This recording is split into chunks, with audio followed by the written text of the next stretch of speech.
Okay, let's also get into a conversation with the management of Muthoot Finance. The stock price near an all-time high. So what's the outlook looking like? They've also been included in the MSCI index. All right, Mr. Alexander, good morning. How has demand been in the core gold loan business? Let's get an update from you on that. Has the increment been on both value and volume terms? And going forward as well, what's the outlook on gold loan demand? Gold finance has been doing well. I think in the last quarter, the growth has been extremely good.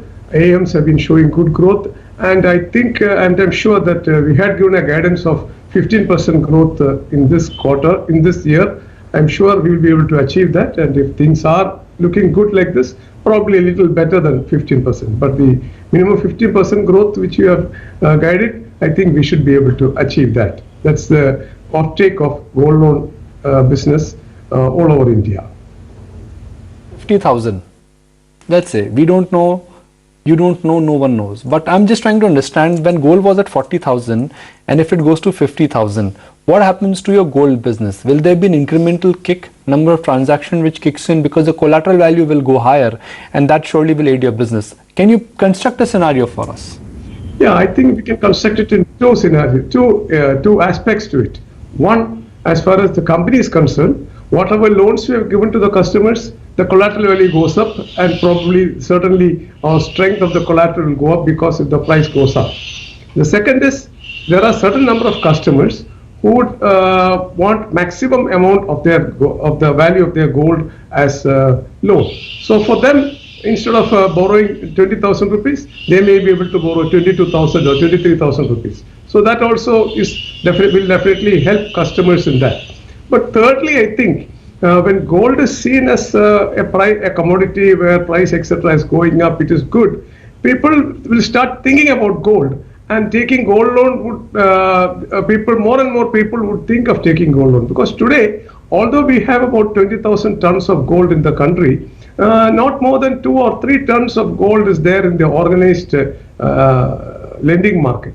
So there are still people with gold holdings who have not used the facility for gold loan financing. I think if the gold value goes up and gold is talked about more often in the market everywhere, then people will think of gold and they will understand that the gold which they have is very easy for them to collateralize and take a very easy bridge loan or any loan for that purpose.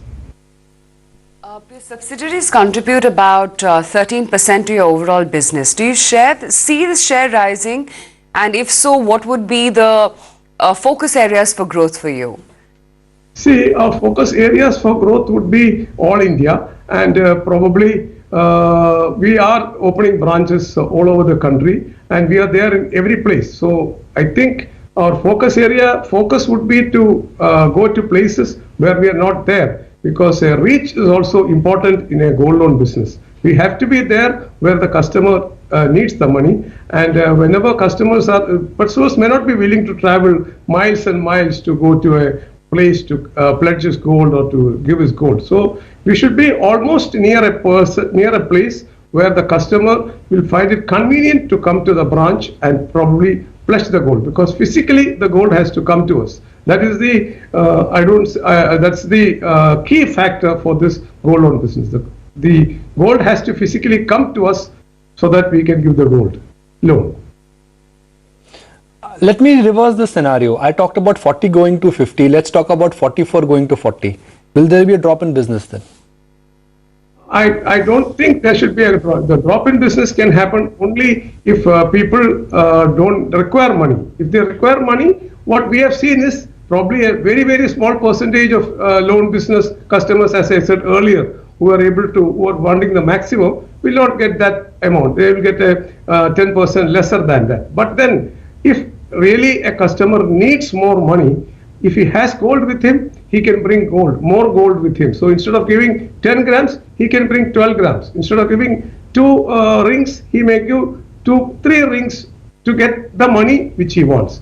That's what we have seen always. Whenever there's a small dip in the price, people come with more gold, or the gold holdings goes up. We have not seen much decrease in the AUM when the gold price has come down. That is what we have seen in the last several years of our working in India on the gold loan sector.